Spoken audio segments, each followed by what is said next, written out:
Tanaman cabai rawit setelah 2 minggu pindah tanam. Nah, ini sudah tumbuh subur dan sudah mulai ada tunas-tunas baru ya. Menanam cabai rawit di samping rumah dengan menggunakan media polybag. Bisa tumbuh subur lumayan ya. Yang penting medianya bagus, kemudian bisa terkena sinar matahari sehingga tumbuhnya bisa subur seperti ini. Coba lihat teman-teman, di sini untuk tunas-tunasnya cukup sudah lumayan ada yang banyak ya. Dan sengaja ini tidak saya potong pucuk ya. Nah, usia 2 minggu saja sini sudah cukup subur sekali tumbuhnya ya. Nah, ini adalah media yang saya gunakan. Medianya terdiri dari tanah, sekam padi, dan juga kohe kambing. Untuk perbandingannya masih sama ya, seperti biasanya yaitu 1:1:1. Jika menggunakan takaran dengan menggunakan ember, yaitu 1 ember untuk tanah, kemudian 1 ember sekam padi, dan 1 ember lagi kohe kambing. Itu yang saya gunakan. Karena kebetulan untuk tanah di daerah saya itu kurang begitu subur ya, tanahnya tanah merah. Sehingga ketika tidak ditambahkan dengan sekam padi, tanahnya akan mudah padat ya. Untuk benih cabai rawit ini usia sekitar 1 bulanan ya, waktu tanam biji dan disemai di sawah ya. Nah, kemudian setelah sekitar usia 1 bulanan diambil, dipindahkan untuk ditanam di polybag, ditanam di pekarangan.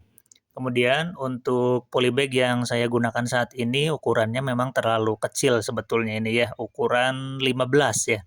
Nah, seharusnya polybag yang digunakan itu ukurannya minimal 35. Nah, agar tanaman cabai ketika besar nanti tidak sempit ya, untuk perakarannya itu bisa cukup lah kalau untuk ukuran 35. Nah, nanti kalau tanaman cabainya sudah mulai subur kembali dan polybagnya ada, insya Allah saya akan pindahkan ke polybag yang lebih besar ya, supaya pertumbuhan cabai ini maksimal.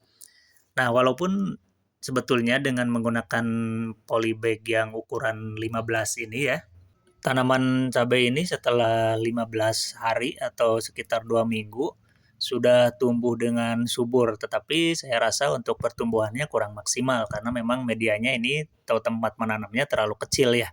Nah, sehingga batangnya pun terlihat kurang begitu maksimal, kurang begitu kekar. Untuk teman-teman yang akan menanam cabai rawit di polybag, gunakan tempat menanamnya atau polybagnya itu minimal ukuran 35 ya, itu sudah cukup kalau menurut saya. Nah, kemudian tempatkan tanaman cabai ini di tempat yang terkena sinar matahari minimal 6 jam sehari ya. Dan akan lebih bagus ketika pohon cabai ini terkena sinar matahari pagi ya, sampai siang, sampai duhuran lah ya. Ini pertumbuhannya akan jauh lebih bagus sebetulnya ya. Nah, kebetulan untuk tanaman cabai ini saya simpan di samping rumah dan untuk saya sinar matahari paginya itu kurang begitu maksimal ya, sehingga ada beberapa pohon cabai yang tumbuhnya agak tertinggal ya. Masih kecil-kecil karena memang tempatnya lumayan agak teduh. Nah, berbeda dengan tanaman cabai yang langsung terkena sinar matahari pagi ini, tumbuhnya cukup subur, daun-daunnya juga hijaunya hijau royo-royo begini ya. Dan batangnya pun cukup besar, cukup pekar di sini teman-teman.